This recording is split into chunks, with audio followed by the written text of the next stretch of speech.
We stand for the true and north, the cities and skylines, the strong and free. For those who value the story and source, the opinion and fact, the context and clarity, to help illuminate the path and potential, the drive and direction. We are the one and only, the Globe and Mail. What shapes your world? Hello, everyone, and welcome to our webcast. I'm April Fong, Deputy Editor of Personal Finance with the Globe and Mail, and I'm pleased to be your host and moderator today. Before we begin, I'd like to acknowledge that the Globe and Mail's headquarters is situated on the traditional territory of the Mississaugas of the Credit, the Anishinaabe, the Chippewa, the Haudenosaunee, and the Wendat peoples. We are grateful for the opportunity to live and work on this land. On behalf of the Globe and Mail, I would like to recognize KPMG for making today's event possible. We have a speaker from KPMG on our panel, along with others who are joining us independently. We're hearing about AI adoption everywhere, from our bosses telling us to use it more, the AI agents answering our customer service phone calls, and discussions about how it's changing our everyday lives at the dinner table. Over the next hour, we'll talk about how Canadian businesses can shift from the experimentation phase to truly strategic implementation of AI. According to Statistics Canada data, only 12% of Canadian businesses used AI to produce goods or services between mid-2024 and mid-2025. That number is growing, but Canadian businesses are still trailing global peers. Today, we'll talk about some of the barriers contributing to that lag. Our panel will also share strategies to move beyond just experimenting with AI.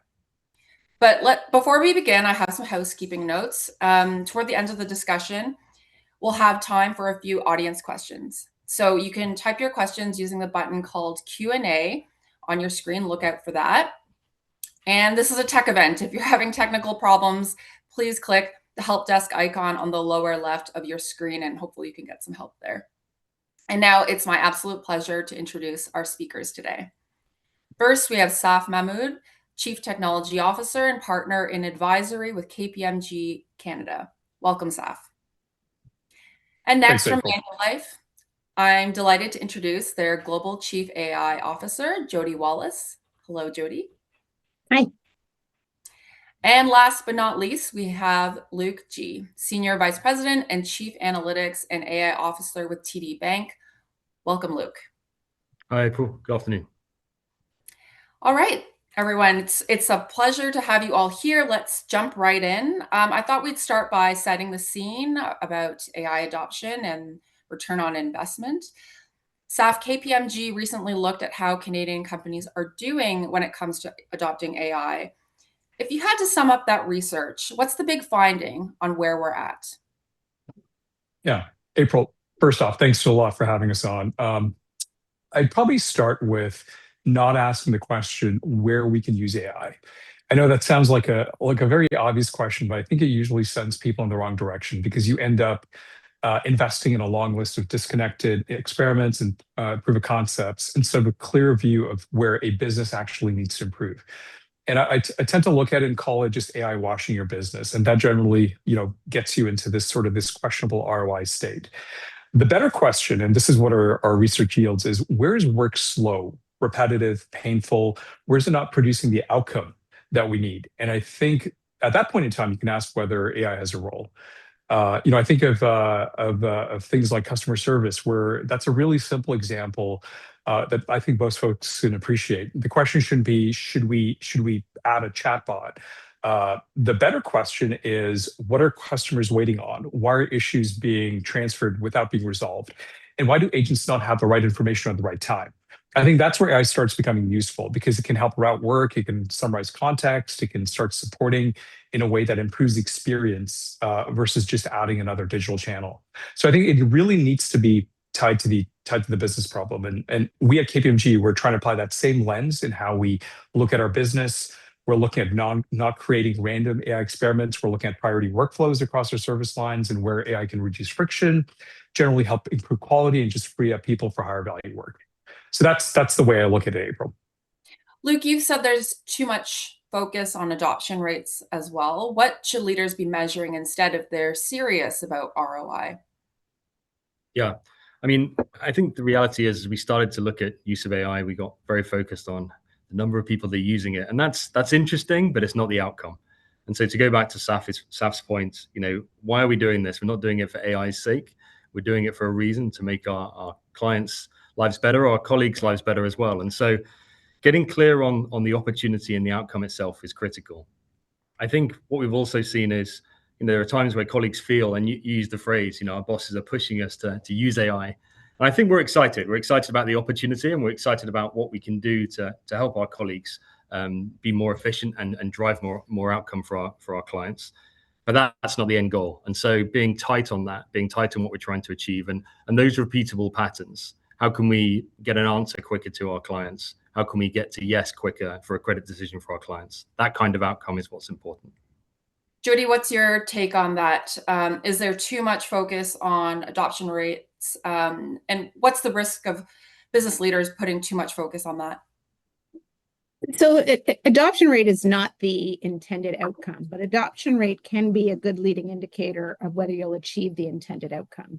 The flip side is building something with great business value potential, and then people not using it. So I think you have to look both at adoption and at the business outcome. I would say the business outcome needs to be at the design stage. What are you building for? Why are you building?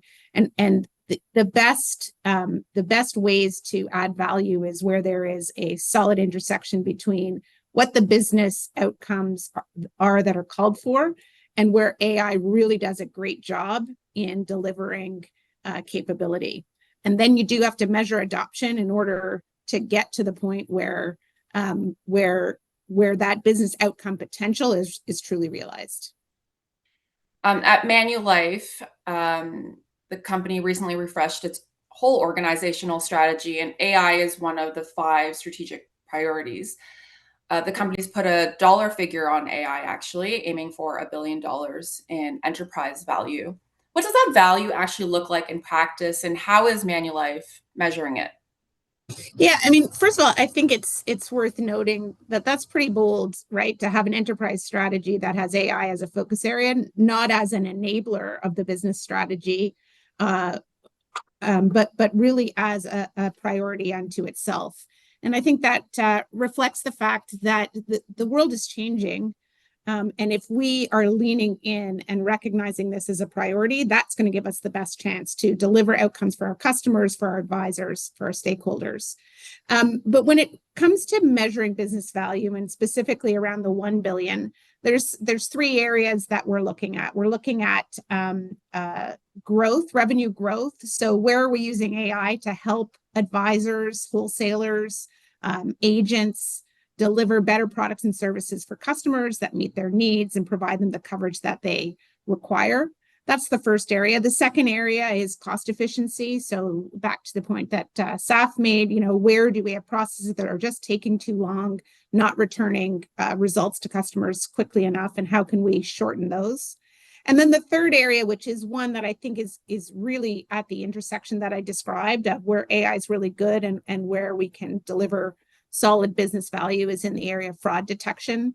Not just initial fraud detection, which we've been doing for a long time, but also the analysis of where, when might that fraud appear next. That's an area we can really deliver value for our customers, shareholders, and advisors.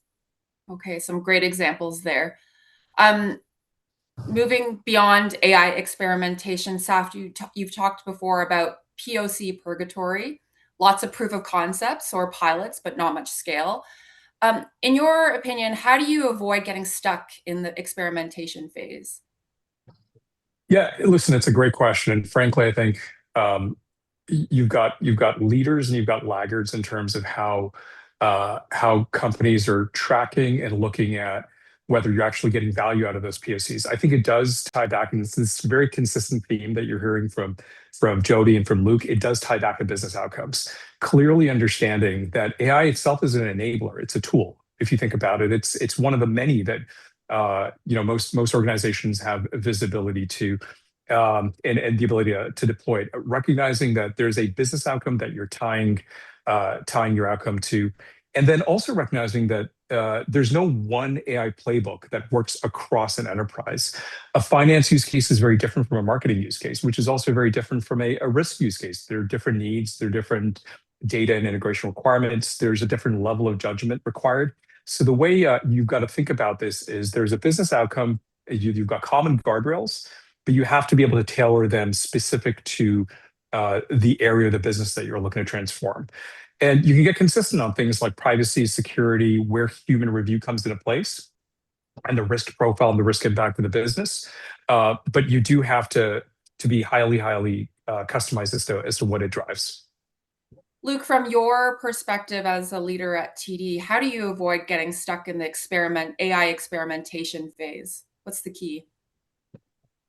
It's difficult to say there's one key, but I can tell you a couple of tactics that we use here. So I'll take a couple of keys, sure. A couple of keys, sure. Oh, that's very generous. So I think the first thing is to enjoy the excitement that's been created. The reality is that there is a high level of excitement about where we can use AI, but we've got to be disciplined, because actually it takes a decent amount of effort to actually get AI live across different teams. So a lot of people have to come together to make something live, and to get to scale and go beyond the purgatory that Saf mentioned, which is true. You can get stuck there. You've actually got to bring the whole organization with you, and that requires disciplined execution. And without that, actually, it becomes very difficult. So what we try to think about is, how do we get to some level of value relatively quickly? How do we get a section of something working really well? And then how do we build more trust with the business, and then build wider and further reimagination where the value is created over a longer period of time?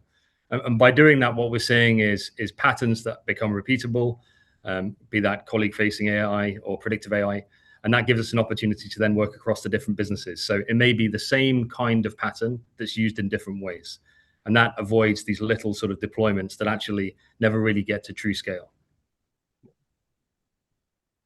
Jody, Manulife actually today was named the #1 Canadian life insurer for AI maturity in Evidence Index. Certainly that speaks to the level of AI integration throughout the company. What was the key change, or maybe key changes, I'll be generous with you as well, that Manulife had to make internally to move beyond fragmented experimentation and a more fulsome integration? Yeah, so we were named the #1 life insurer, and then third overall in insurance across basically North America and Europe, which was really exciting.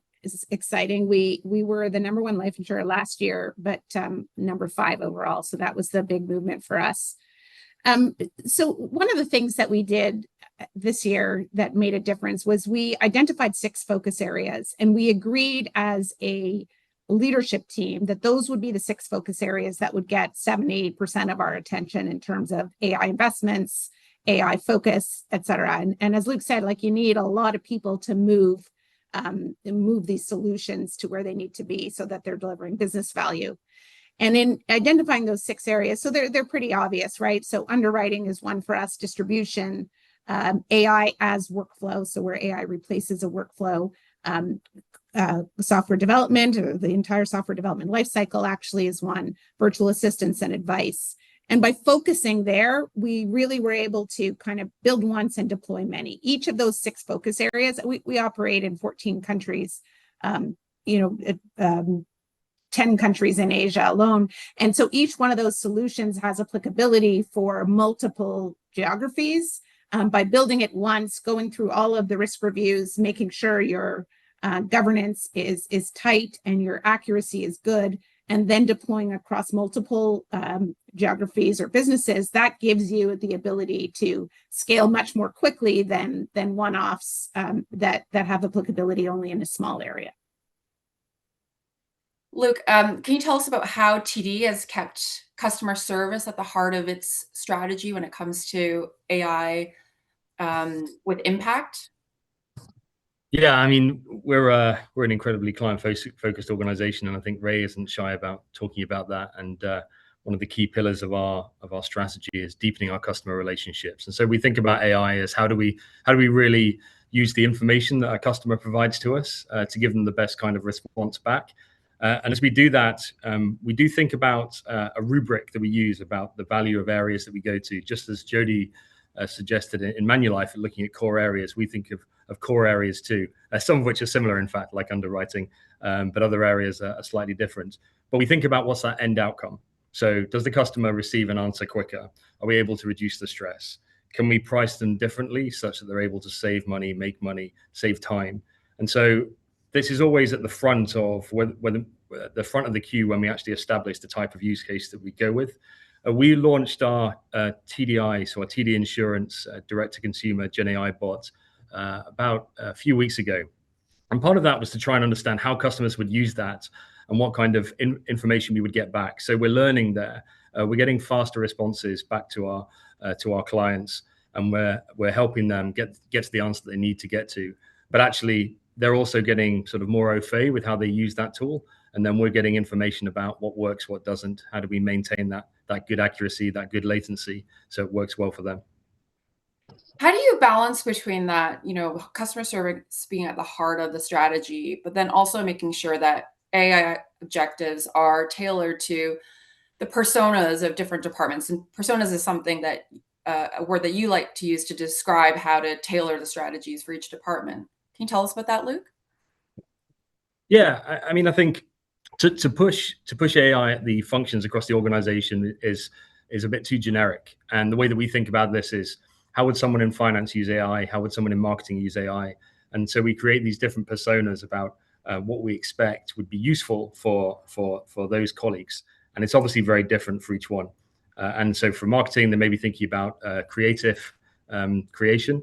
And similarly, in finance, they'll be thinking about how they can assimilate information quickly for end of month results, whatever it is. And so we establish routes to this such that we can get quicker at those things, and we try to find internal champions that allows us to do that. And all of these, though, we're not doing this for doing its sake. We're doing it to make sure that our outcome is better at the end. And so even when we think about our creatives and use of AI in marketing, we're thinking about what resonates with our customers. We went through a brand refresh fairly recently. You may have seen the adverts. And so that affords us an opportunity to think differently about how we communicate with our customers. And so AI is at the forefront of helping us design these new creatives that we build and that we give to our customers on a one-to-one basis, as part of our personalization. And so we're thinking about how does that land. And so yeah, the colleague impact is critical for us, and the customer impact is critical for us. It's not an also have. It's a critical. Steph, this is probably a good time for you to jump in. What's the risk of not tailoring AI to the needs of each department in a company? And what advice would you give on how to best utilize AI for each department's, intended ROI? Yeah, there's a great example I use with my teams, which is the example of Alibaba in China and how they applied AI into customer service operations. And I think it really hits the point. They ran a field experiment, and effectively what they were measuring was how generative AI improved speed and improved customer rated quality. And the benefits weren't equal across worker groups. Lower performing agents improved the most. Top performing agents actually suffered, and they didn't benefit in the same way. And in some very specific cases, quality declined significantly because of the fact that they were in that multitasking mode.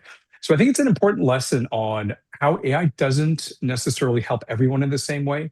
You can't apply the same approach, sort of the same tooling, if you will, just due to the fact that you'll have different effects depending on the workflow and the individual receiving that, and just the context. So my view is that you almost need to look at the adoption, the effectiveness, which will vary from a person to person, group to group, team to team, business unit by business unit basis, if you're trying to effectively leverage AI to its maximum.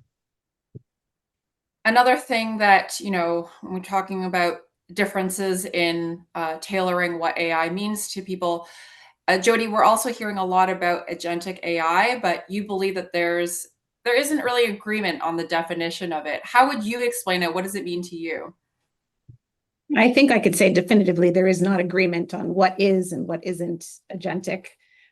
Some people will say to me, well, everything is agentic because the AI acts as an agent.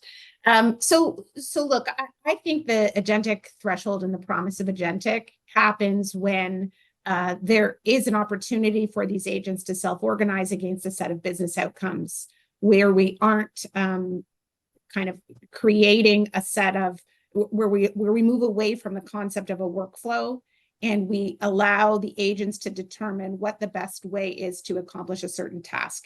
It works really well in certain use cases. In certain use cases, it does not, particularly when we have specific regulatory requirements that we need to meet.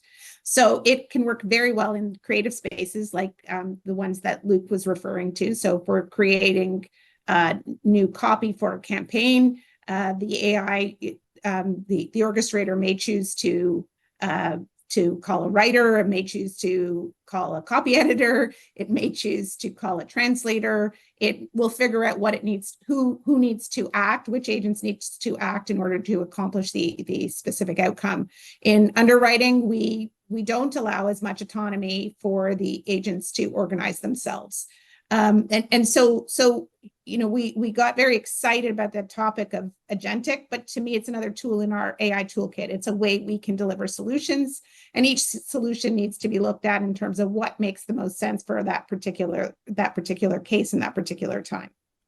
Saf, do you want to weigh in on what agentic AI means to you?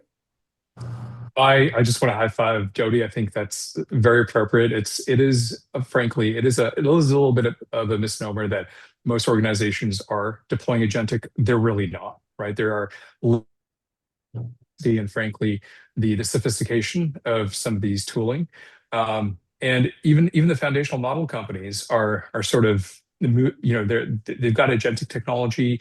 They're also launching skills that are bundles of activities and tasks, and then they're full-fledged agents. So I think there is the jury's out in terms of the definition, not just the definition, but the actual application of it and the value that you're getting out of it. I do think the way you look at it is what am I using to be able to drive that business outcome that we talked about, that we led with. And ultimately, you might end up embedding skills, you might be building out full-fledged agents, or you might even go the non-AI route if you're looking for something much more deterministic in nature. Can I add something? Because I think that brings up a great point. And we used to think, I think when agentic first came up as a topic and we were all rushing to say, what's our killer app using agentic, it was kind of viewed as the next step in maturity. I don't actually think it's the next step in maturity. I think it's another tool in the toolkit. So to focus too much on, well, let's get an agentic thing out there, I think you're missing the point on what it takes to deliver real value. Luke, how about you? Do you think it's just another tool in the toolkit, or do you have a different definition of agentic AI? I don't want to add a third or fourth or fifth definition to this. I think we've kind of covered it, April, but I mean, probably much more basic than this. I think what's required to do the thing you need to do in the quickest amount of time for the best possible outcome. And what I would say is, in large organizations, there are people who are keen to do things with different tools. And to Jody's point, there is an element of just understanding really what are we trying to achieve, and therefore what's the right tool for the job. And it may be the preconceived idea, which may be agentic, or it may not be. And that's okay. And so actually having the right outcome, and to Staff's point about deterministic, sometimes things are entirely deterministic and you don't need that. What's the right tool for the job? I'd like to get each of your assessments on Canada's AI strategy, which was the federal government released just over a week ago.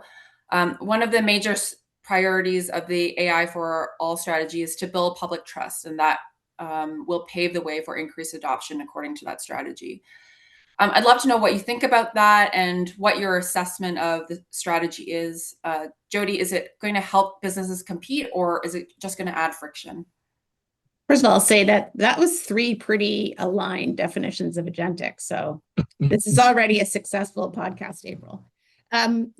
Yeah, first of all, I mean, there's some things that I really liked about the announcement. I felt overall the message was AI is not optional. And it doesn't matter what business you're in, you need to get on the bandwagon or risk being left behind. I think it also recognized what we've been talking about, which is the game is not about how many ideas or pilots or innovations you can come up with. It's how we scale AI to deliver real value for Canadians. So I really like that. It talked quite a bit about adoption and commercialization as being the gap that we need to fill most. So I believe that does us all a service, right? I think if we are focused on adoption and commercialization with literacy, trust, and safety supporting that is a strategy for success. Saf, how about you? What were your impressions of the AI strategy? Is it going to help businesses compete, or is it going to add friction? Yeah, listen, I think overall, the AI strategy, it's an incredibly strong signal that AI is now being treated as something that's rooted in national productivity, competitiveness, you name it. And that's a great thing, right? Just building on what Jody said, we as a country, we've always had really strong AI research and talent, and that's been true for a long time. Our challenge has always been creating the environment to commercialize that research and actually bring it into the enterprise, and also to keep the talent in Canada. We pay a premium for some of the technologies that Canadian talent has incubated south of the border, and frankly, we've got to stop that. So listen, I think it's positive that the strategy is looking to address that through investments into Canadian AI companies, the focus on compute, the focus on sovereignty. I do think that funding and ambition is sort of the first step. The real work is the actual execution and bring the life of this, which is what this group and our peers across corporate Canada and the public sector now need to do. We need to figure out how we're going to measure this value versus just sinking money into tooling. We need to figure out how we're going to be governing this effectively. And we also need to figure out how and where this data lives. What roles need to change from a labor sector standpoint, and how trust just gets built across this in the process. So I think it's a great signal. It's a great move. There's still a ton of work to do. Okay, still a ton of work to do, and the key will be in the execution. Luke, did you see anything in the AI strategy that you thought was missing? No, not necessarily. I mean, I actually thought that there's good alignment between the AI strategy and what we do in the bank. I mean, we're in the trust business, so we have to think responsibly about how we deliver AI, and it encouraged that. It encouraged scalable AI in a responsible manner, which was good. I think the expanding AI talent and literacy point is a really big one. I think actually we play a really critical role, both as one of the largest organizations in Canada and one of the bigger employers as well. And so it's a great place to be able to be part of proving out and building on that capability that Saf just referred to. I'm relatively new to these shores, and I find it amazing the level of talent that we have here. And I'm excited about how we can harness that moving forward and think about that funding side. To Saf's point, I think that's the sort of the great unlock that so far we haven't quite fixed. And so I'm looking forward to the next set of information coming out from the government about how we truly do that. We were talking about trust and building trust. Saf, how much are risk, compliance, and governance processes slowing down AI adoptions? How much should they be slowing down adoption? Yeah, I mean, it's a question we tackle almost on a daily basis. I think the uncomfortable part is that people are using AI, whether organizations are ready or not, and frankly, they're not always thinking about or aware of whether the use is necessarily responsible or explainable or has trust embedded in it. I think in order to actually make this embedded, you need to make sure that concepts like responsible AI, trusted AI, they're practical, and it's not just a policy on a website, or it's not do's and don'ts. And it means people know what they can use AI for, what they can't use it for, and where human review is required. And it also means doing this by design. So you're protecting confidential information. Outputs are being checked. Sources are being verified. And I emphasize this frequently, but AI can support judgment, but it doesn't necessarily replace the judgment. So I think the answer is not to pretend people will stop using AI, but it's just to make a safe path, a governed path, the easy path. Luke, do you want to jump in there? How much should risk, compliance, and governance be slowing down AI adoption, or how much should it be slowing it down? Yeah, I mean, I've never been so close to my risk partners in my career as I am now. And so And I'm very grateful for that, by the way. But the reality is, I think they're looking to help us enable responsibly. I don't see them as slowing us down. I think we're coming to this in concert to drive the right kind of outcome and behaviors. And I think making sure that we're disciplined about how we do that. Just go back to one of the former points that Jody and I made around a number of people being involved. That's the reality here, which is if you're going to do something with AI, you need to have the right guardrails and principles that you're building with. That takes teams, that takes people. And so that means you need to be clear about what you're trying to do. And the benefit needs to be effective and the outcome needs to be good. So actually, I think all of us feel pretty good when we deliver something like that, because actually we feel comfortable about how it's going to benefit the colleague or the customer. And we feel good about the outcome, that it's accurate enough, that it's fast enough, and that actually it's cost efficient enough. And so the reality is that I don't think about risk as slowing us down. I think about them as enabling us. So they help us build the brakes on the car to move faster, is how I think about this. I like that. Jody, you look like you want to jump in here. Absolutely. And I think the brakes analogy is always a good one on this point. But I do agree that trust is actually an enabler of speed. Trust is not the enemy of speed. And so there's a couple of points that I think are important. One is if we leave this up to every individual and every company around the country to figure out trust, we've lost the battle. We need to figure out how to embed that trust into the platforms where people are delivering AI. So what does that mean? It means automated governance, automated adversarial testing, automated real-time monitoring, where AI is governing AI in a way that gives us confidence that the trust is there. Bolting it on after the fact may work in a few small use cases. It will not work at scale. And I think that is something that some other organizations that I've talked to are kind of slow to come to. Like the investment in this type of embedded and automated governance, I think is going to pay off in spades. And then the other thing is the reuse component here makes a lot of sense. Don't build an AI capability to read a document and extract information 7 times. In one of those times, you're going to have some issues. Build it once, make it accurate, give it the right way to test itself and evaluate its confidence, and then reuse that across multiple parts of the business. That's the way we're going to get speed and trust at the same time.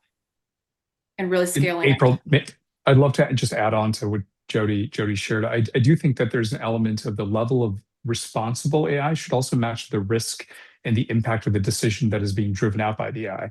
I'm sure we've got a broad spectrum of folks in the audience. If you're using AI to help draft an email or an internal summary, the main issue is review and accuracy, right? However, if AI is actually supporting a decision that affects a regulated process, customer, employees, then explainability and responsible AI make much more sense, and there's a much higher degree of impact there. To what extent are companies that you're working with, that you're seeing, Saf, that they're investing in automated governance? I think it's still a very nascent, I'll call it discipline, just in the sense that I think there's been a bit of a gold rush, if you ask the value companies into AI and building out some of these capabilities, and governance generally lags behind. And I think now it's starting to catch up, and part of it's being driven by the release of new models that do kind of create a little bit of a Pandora's box in terms of what can happen. I think we are now starting to catch up, just generally as corporate Canada, in terms of what trust, explainability, and responsible AI should look like. And it does go back to the fact that this needs to be done by design, can't be done as an afterthought. Turning to the economics around AI and operating expenses, Jody, there's been a lot of talk about companies getting surprised by AI costs. How big of a problem is that right now from your point of view? I think it is a growing problem. Every new release of a model is more and more expensive. The foundation model companies have changed their pricing structures in the last couple of months to be much more consumption-based. We're seeing that across AI software as well. I think we have been very comfortable in the app world over the last 15, 20 years, depending on our cloud providers to continually bring our costs down for infrastructure. And so the discipline associated with cost governance is something that we got to rebuild the muscle for. When it comes to GPUs, for example, we can't just, it's not elastic compute in the way that app workloads are elastic compute. We need to purchase or rent, rather, GPUs, and we pay for them whether or not we're using them. So these are new disciplines. They all fall in the category, in my opinion, of responsible AI, because the more power, the more energy, the more infrastructure we consume, the greater the impact is on the environment. So what that means to me is, and again, very similar to trust. If we leave this up to individual developers and say, hey guys, do your best to be judicious with tokens and do your best to retrieve before you generate, that's a losing battle. So how do we build that into our platforms, right? How do we, again, reuse components that are already optimized? Make sure your retrieval techniques are sound and built in, so you're not relying on everybody to come up with their own flavor. Use small models by default. It shouldn't be, let's use the biggest, well, we love to do that. Let's use the biggest, latest, greatest. Oh, Fable 5's out, let's use that. Oh, wait a sec, we can't use that. How about, GPT 5.4, where we should have the discipline to use smaller models by default and just use a larger model only when needed.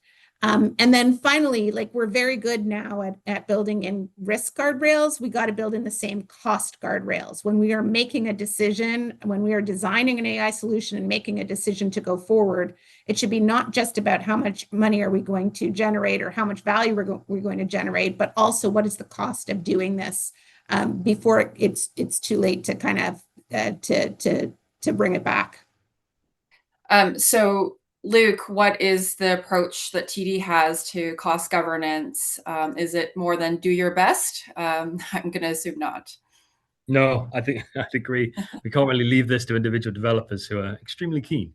So we have to have some kind of guardrail. And where we think about this as we're building out, and I think we've spoken about being deliberate and disciplined about where we build capability, is that we actually have cost optimization happening from the start. And then we continue that flow all the way through the build. And then as it runs into production, we're continuing to look for different ways to cost optimize the model. And that could be different things. But to the earlier point, you don't always need the biggest model. You absolutely don't. And so I think we start with that basis. I think we're lucky in that we have layer 6. We have some very capable engineers who will constantly look at trying to thin out the heavy cost and heavy demand that can be put on these systems. And we'll try to bring them down as quickly as we can. And as you actually get them live, you start to learn how much is needed as well and how much compute is required. And so we're building out our FinOps. We're trying to get closer to it. We're trying to build out a constant stream of optimization. And then the reality is that the developers should be allowed to be flexible. And actually, I don't want them to think about cost optimization. I want them to think about outcomes and then just create the box that they can operate. We have a relevant question from our audience. Thank you for this one. And I'm going to read it out and direct it to one of you. In our business, the regulatory penalties for a data or compliance slip up can easily wipe out any efficiency gains. When you look at the real ROI, how do you prevent the cost of compliance, auditing, and protecting client privacy from completely swallowing the financial benefits of the AI? Saf, can you tackle this question? How do you balance those two things? Yeah. I think it's a matter of almost weighting your risk and developing a true understanding of sort of what the implication can look like if there is a regulatory or non-compliance situation. My view is there's an ROI associated with what you're looking to drive. You've got to factor in some of those undefined benefits and undefined impacts should there be a situation that you're on the receiving end of. So when you think about the overall business case around individual use cases, as well as just sort of what you're thinking of when it comes to an AI blueprint, you do have to build that in. Now, the way that I see that you ensure that you've got enough guardrails around your AI deployments is to focus on the things we've been talking about, things like governance, things like trust, creating AI validation, AI explainability in terms of what's being pumped out.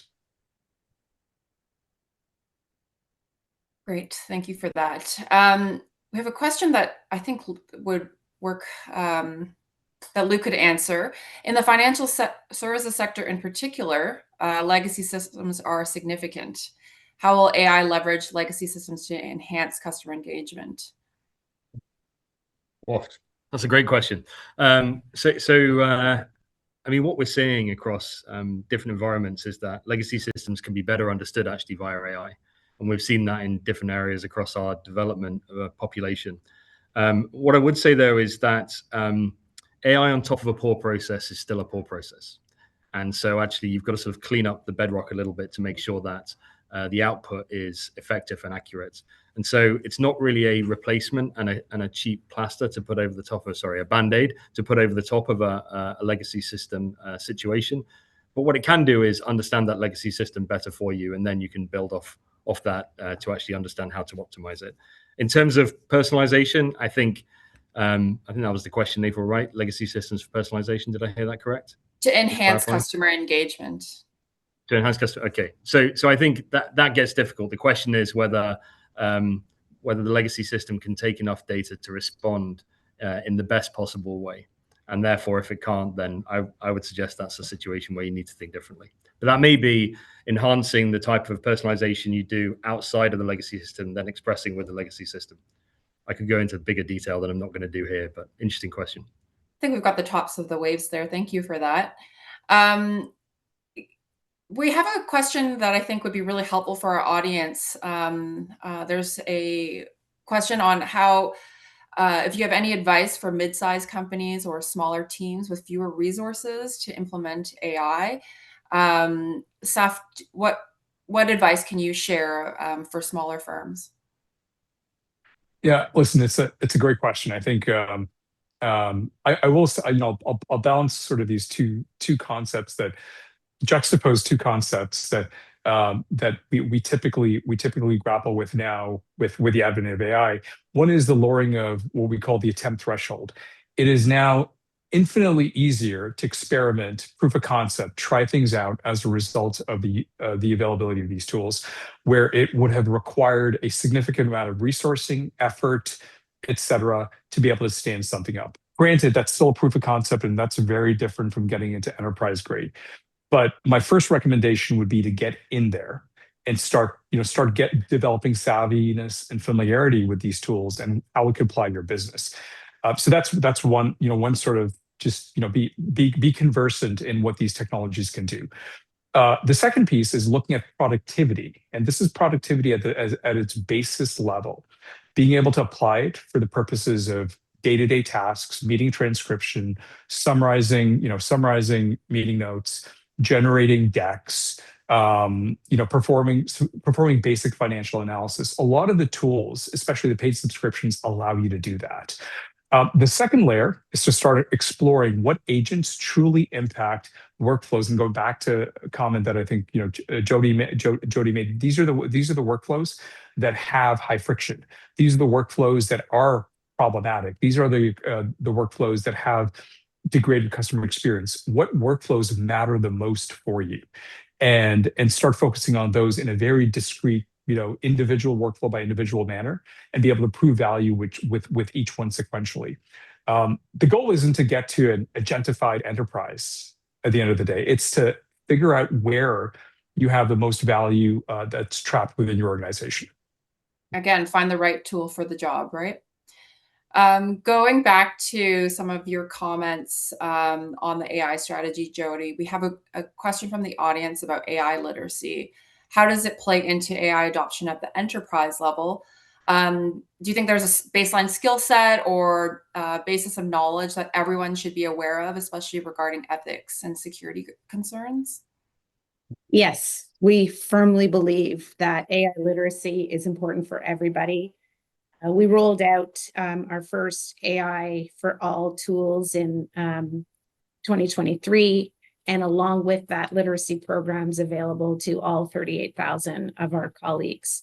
And we have continued to refresh and provided new and more sophisticated literacy training throughout the last 3 years. And we continue to do that. We just brought together our 100 top leaders at our global leadership team meeting in Toronto a couple of weeks ago, and we did AI literacy training with them. Now that looks a little bit different. It was more of AI training for executives. We did a large plenary exercise where we updated everybody's context files so they could get better answers from AI. And we set up four different booths that you could sign up for 15-minute one-on-one or small group trainings on Copilot premium features, on building Copilot agents, on understanding your team's adoption, and on can't remember the fourth one.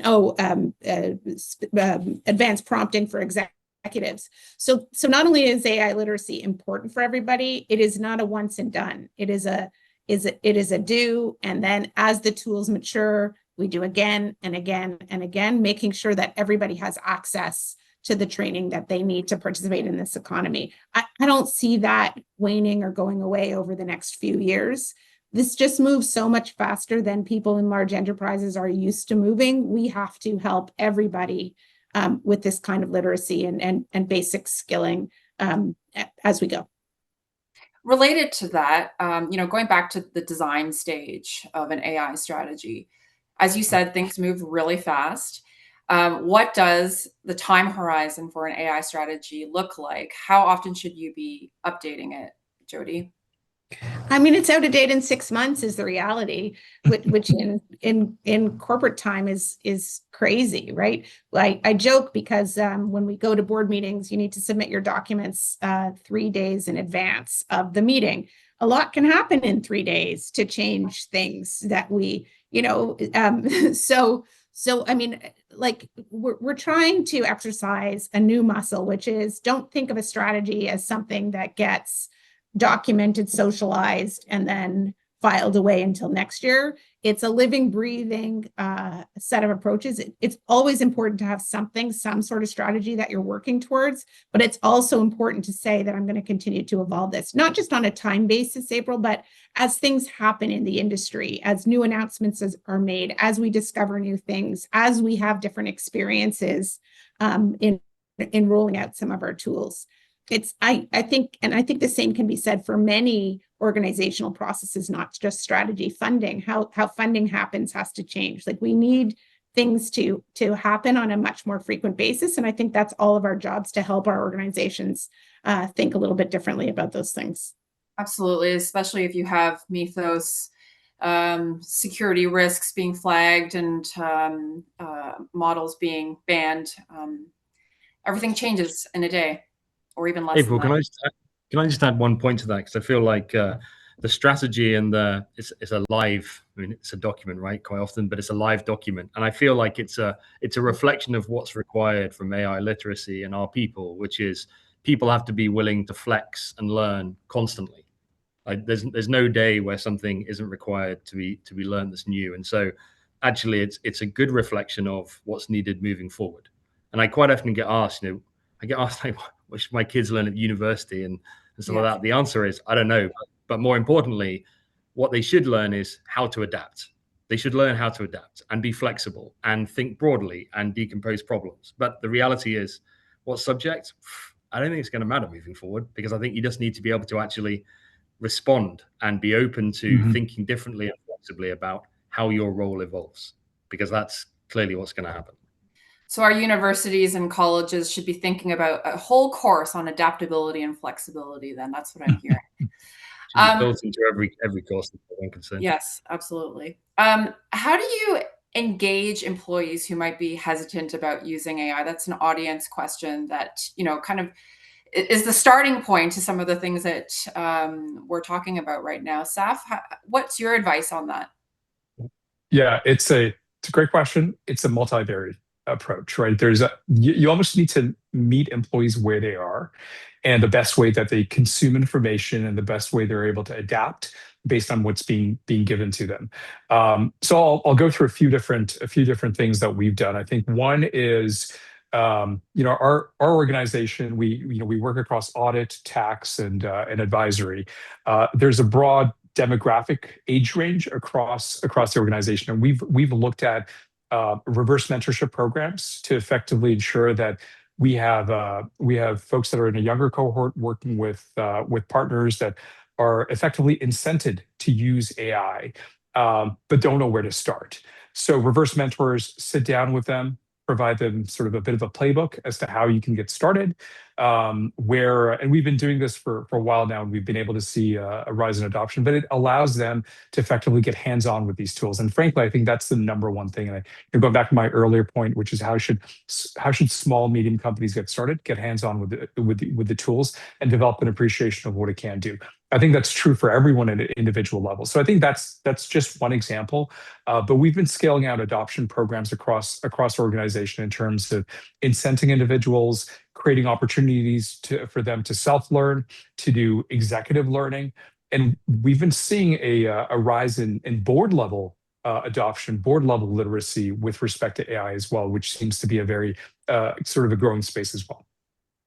Jody, are there examples at Manulife on how team leaders engage employees who might be hesitant with using AI? I like to do prompt-a-thon. So a prompt-a-thon is essentially a facilitated session with a team or department where kind of an AI facilitator, not an AI facilitator, a person facilitating an AI literacy course comes in, and instead of generically explaining, here's how you use AI, it's, okay, tell me about your day. What do you need to get done today?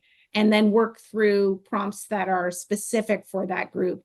I think the fear almost always comes from just a lack of understanding. I think the more that we can help people learn AI in ways that are relevant to them in their job, the less there will be fear, and the more there will be kind of curiosity to change the way things are done, to come at problems differently, to use AI in new and novel ways. We have another question from the audience about prioritizing AI projects when they can apply across all departments. Luke, I know that you have some thoughts on pet AI projects and how to pick and choose and prioritize. What are your thoughts on that? Yeah, this is complicated and probably 97% of my role at the moment. And so the reality is that not every idea is a great idea. They all have some level of merit, but you've got to be clear about what you're trying to achieve. And so we think about what value does it create?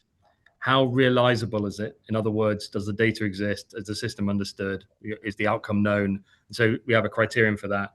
What's the outcome in terms of, does the customer feel it? Does the colleague feel it?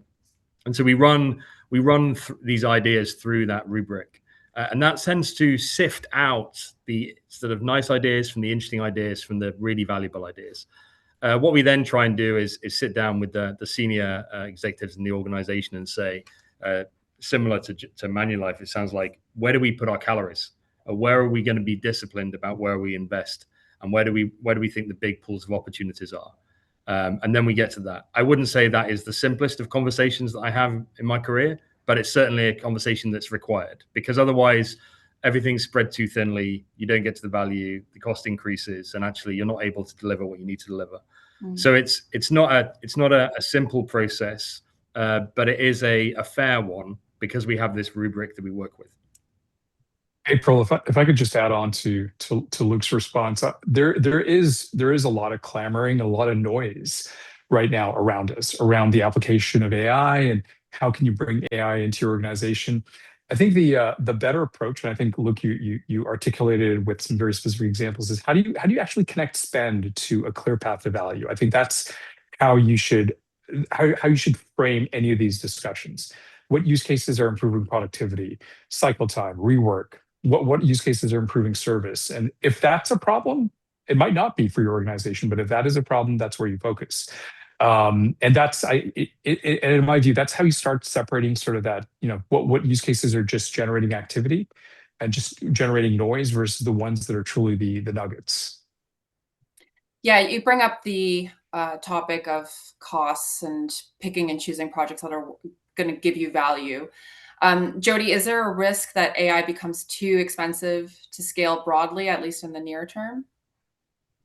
Well, I think there's, to our point earlier, I think there's a risk that if we don't manage it effectively, the infrastructure costs are going to continue to rise, and the software costs are going to continue to rise, and we're going to have to take a different approach.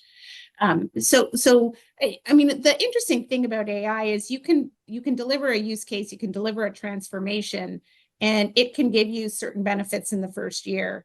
If you make small tweaks to that use case as new capability emerge, you can actually get much bigger benefits over time. So, for example, the accuracy or the confidence levels of a particular use case. Let's say it's a solution that responds to customer email inquiries. And one such solution, we rolled it out a couple of years ago, and we got about 40% of the emails covered in our initial release. And so, when you look at that on its surface, you say, wow, 40% only, it took us some time to get that live. But with small tweaks over the 2 years, now we're at over 80% with almost no additional investment. So the funny thing about AI is it's not a static solution, right? You're not putting something in and that's it. That's basically all you can expect to get in terms of benefits. You're putting something in to get initial benefits. It's how you behave over the subsequent weeks and months that's going to give you greater. So you have to think about your ROI in. It's funny, AI is changing so quickly, but you still have to think about your ROI in a medium-term horizon. Otherwise, you probably wouldn't start any projects, right? You wouldn't start anything because anything you're going to go live with is probably going to be, reduced or lower accuracy initially. And so that's also a new technique, a new approach that we as organizations have to figure out. You still need to have a North Star, is what I'm hearing. You should have a North Star. Yeah. We have a couple of minutes left, but I want to end with a sort of rapid fire call to action from each of you.